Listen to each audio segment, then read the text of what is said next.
What's up, guys? Welcome back to my channel. So I'm here today to talk about part 2 of the Real Housewives of Atlanta Season 15 reunion. So be sure to like, comment, subscribe, and let's jump right on into it. So we kick off with some more back and forth between Drew and Courtney. Sheree reveals that she was given some information about Drew's alleged relationship with Ty Young at that point as well. And just some private DMs. They're all like, why would Sheree get this information? She claims she has no idea who dropped it off. Andy jokingly asks, like, Courtney, did you drop it off at Sheree's doorstep? She denies it. Drew's like, well, it's obviously Ralph. Andy passes the evidence over to Kenya. She's like, let me see that. And, Drew essentially confirms that they are her DMs and, Ralph works in technology. So, But Kenya's initially like, there's nothing weird about these DMs. Like, Candy looks at him. And she's like, well, hold on, like, me and you going back and forth like that? And these long-winded, drawn-ass, so, like, we don't see the messages, but, like, from the way Candy describes it, it seems like there was a lot of, like, emotional investment in these messages between Drew and her alleged friend, you know what I mean? So, yeah, they kind of point that out. Before Andy sends the friends off, they acknowledge that it's really cool how Monietta has a charity in South Africa. Kind of give a little shout out to that, and then they scurry off backstage. During lunch, we see a little moment between Courtney and Drew's sister, Allison, because Courtney goes over to Ralph's room, they're kind of chatting with the door open, and Allison, she fucking walks past and just fucking dogs the shit out of him. Just looks like a fucking bulldog, just like, oh hell, like, just angry, and Courtney goes to go close the door, and Allison's like, don't you close the door on me, and she opens it, and Courtney kind of gets her sent away. It's just like a little moment. So yeah, we see that. We then get a little tantalizing moment segment when we get back from lunch and just kind of focus on Kenya admitting that she ate ass back during the fucking 90s. Candy's peach vibrator. Kenya, she kind of proclaims like, oh, I put threesomes on the map because that was in TWA back in like 1999, I believe, 97 or 99. And yes, I put them on the map because it was like the first like all black threesome. Or actually, I think, was it earlier than? No, I think it was 97 or 99. I don't think it was earlier than that. I was like, was it like 95? I don't think it was 95. Who the fuck cares? After that little thing, we have a little Sonia segment, touch on her relationship with her sister, her Mommy Nation stuff, like the Mommy Nation brunch she did earlier this season, her pregnancy, and of course the miscarriage. After Sonia discusses her miscarriage, Annie asks if she had support from the other ladies. Sonia acknowledges that, everyone was really there for her, but she was kind of disappointed in Kenya because she felt like Kenya didn't really do enough. Because she's like, Sonia basically like sent like a mass text to everyone, and they all responded immediately. But then they also did stuff behind the scenes, like Candy sent like flowers, like she called, Sheree sent flowers, like they all like did shit. Except Kenya. But then Kenya's like, Sonia, I did reach out. You didn't answer the phone, but like I did reach out. And Sonia's like, I wouldn't lie about that. And Kenya's like, I don't know what happened, but I did reach out. Now I will say sometimes it is like that. Sometimes it's just like those fucking phantom calls that go, like that does happen every once in a blue moon. I think it's weird that Kenya didn't, like, try to send, like, a text or something, like, hey, just tried to call you, blah, blah. I don't know, but she kind of pushes back against that. But, yeah, and Sonia expresses that, because they're kind of chatting about how, like, ooh, let's do it together, let's both get pregnant together, blah, blah, blah. And so that's why it kind of hurt Sonia more because Kenya wasn't there. At least from Sonia's perspective. But, they handled it kind of gracefully. I do feel like Kenya gave Sonia a lot of grace with that. She didn't, like, go off on her or anything, you know what I mean? So that was handled well. Then Sonia reveals that her family moved out. They moved, like, 5 minutes away, though. So, yeah, now it's just Sonia, Ross, Deuce, and her little bun in the oven. And a lot of this episode was just putting a little bow on everything, handling loose ties and everything like that. Speaking of which, we then get Andy asking Kenya about her baby plans, and she reveals that she's decided that she wants to adopt. She wants to adopt a 3 or 4-year-old, someone who's already walking and such, so hopefully we get to see her on that little journey. A viewer then brings up how Sonia shaded Kenya's relationship after Kenya came through on her auctioneer shit for Sonia's Mommy Nation charity. And, Kenya acknowledges, I like Sonya, but, I just question her ability to, like, be unbiased and, like, her loyalty, essentially. And Sonya expresses that sometimes she feels similarly, actually. She kind of questions if Kenya's being genuine with her. And she says that Kenya, like, comes through and helps on camera, but she doesn't really reciprocate, like, efforts behind the scenes, like, off camera. You know what I mean? So Sonya, it sounds like Sonya's accusing Kenya of being a fake friend, essentially. And Kenya's like, girl, whatever. But, so yeah, I don't know. It's giving kind of like frenemy-ish, because again, they like each other, but there are also these other issues and whatnot. We then get a question from Sheree from Sandy Springs. So I'm like, okay, Sheree. And it was funny because earlier we got a question from a Kenya in Sandy Springs as well, but it was kind of like a whatever question. This one is actually like, ooh, it's kind of shady. It might have been from Sheree Whitfield. They're like, oh, Candy, like, do you think you may need to take a break because you're never even around the girls? You're like just always doing stuff. You're just trying to show yourself in a positive light. It really sounds like it came from either Sheree or Marlo, like just in terms of the sentiment. And, Candy's like, no, I don't just show the positive stuff. I show the negatives as well. She brings up how Candy and the gang aired all her dirty laundry out regarding her restaurant, all that shit. Candy then addresses Whitfield, and she's like, oh, and Sheree, you know the most about taking breaks. And Sheree's like, oh, well, they always wind up bringing me back because the show winds up flopping without me. And I'm like, okay, girl, you're saying that they're fucking using you as a fucking reliable, you know what I mean? And then she adds, like, oh, and I've been asked to come back more times than I actually have come back. And I'm like, huh? Like, I don't really buy that. I do buy that maybe, like, there was one time she was asked to come back, and she was like, let's try next year. And then she came back next year, but that's not really a separate reach out. It's, like, the same thing. I don't know, but yeah, she fucking says that shit. We then get a little segment on the beef between Marlo and Candy. Mainly focused on like the shooting at Blaze and Marlo's nephew. We then get a segment on the beef between Marlo and Candy. Marlo reiterates that she just wanted more support when it came to the murder of her nephew and that Candy just wasn't really there for her. She also calls Drew out for not using the word shooting when talking about the situation at Candy's restaurant. Because she said it's like a double standard. She's like, these ladies don't hold back when it comes to me. They don't use any of these fucking euphemisms. Like, none of that shit. Like, they come in at me. You know what I mean? Candy responds by saying that everyone wants to hold her to the fire, while no one except her brings up Sheree's fucking flop of a website, all that shit. She's like, everyone's coming at me and my businesses, but no one's going on Sheree. And it's like, well, Candy, it's because they fucking pity Sheree. Like, Sheree's flopping. It's at the point where they're like, look, we've all shat on it. We can all still shit on it. Let's give her this. You know what I mean? It's like they don't go in on Sheree's website because it's like low-hanging fruit. You know what I'm saying? Whereas Candy is a legit businesswoman with real businesses, so it's like they don't have to pull back in that same way. If there's an issue, it's a real fucking issue, and that's why we're going to talk about it. You know what I mean? So I'm not saying it's okay. I just think that's the approach. And that's why it's like, why are you guys holding me to the fire but not Sheree? It's like, well, because Sheree, there's nothing to hold to the fire. Like, it fucking crumbles and, like, disintegrates right when it gets in the room, bitch. Like, Candy can actually withstand the fire. And that's why they hold her to the fire. Does that make sense?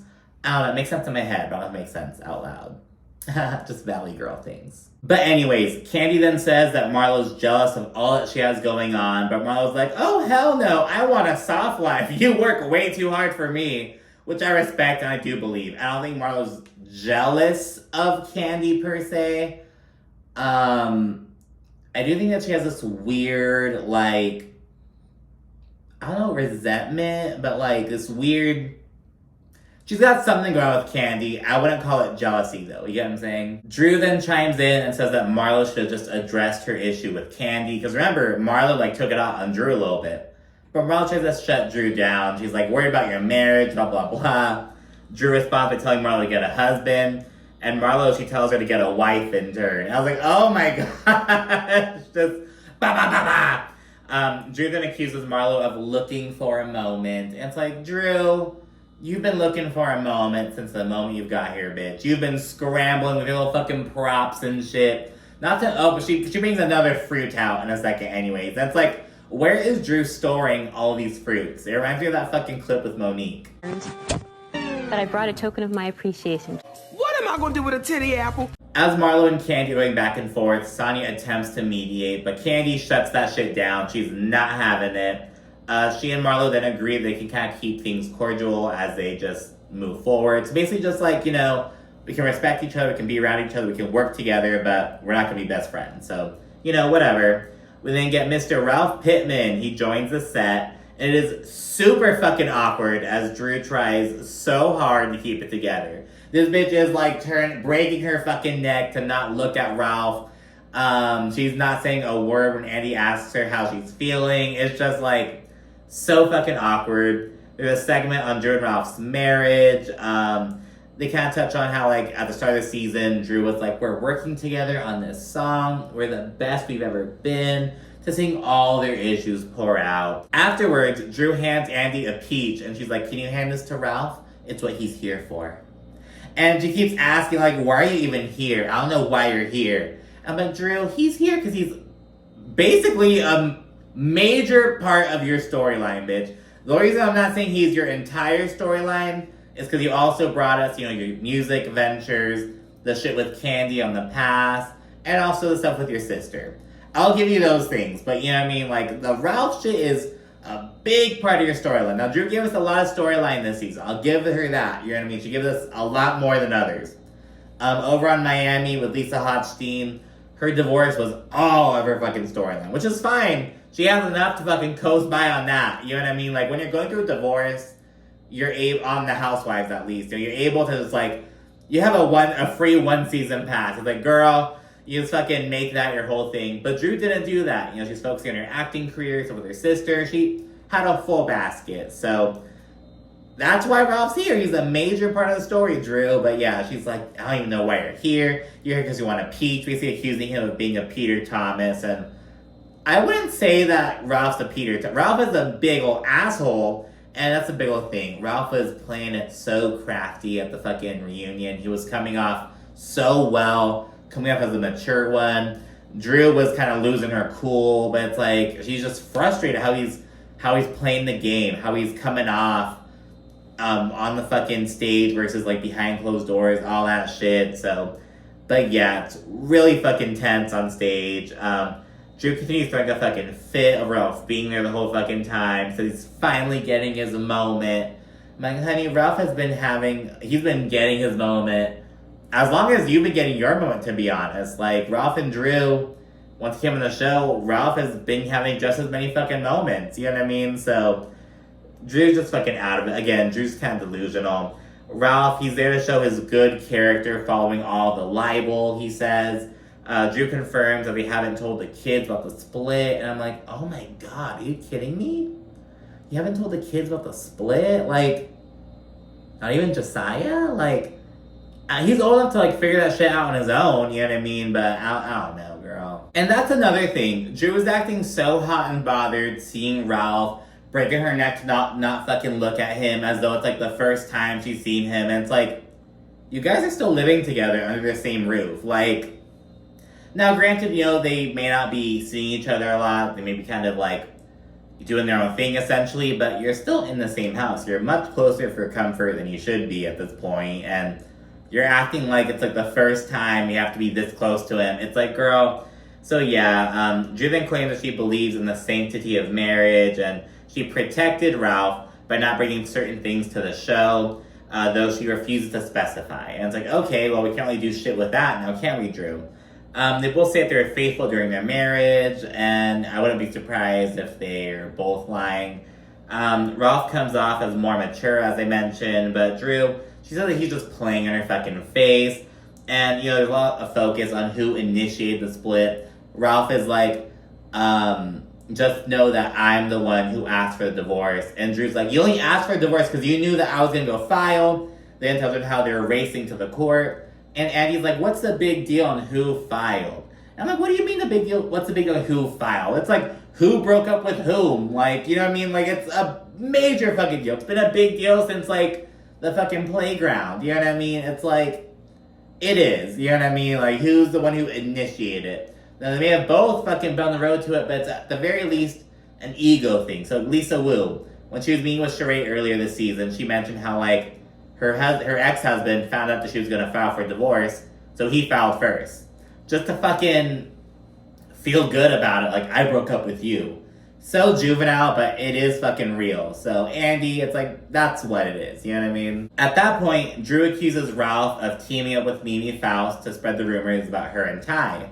But Ralph's like, your assistant's the one who told me about you and Ty.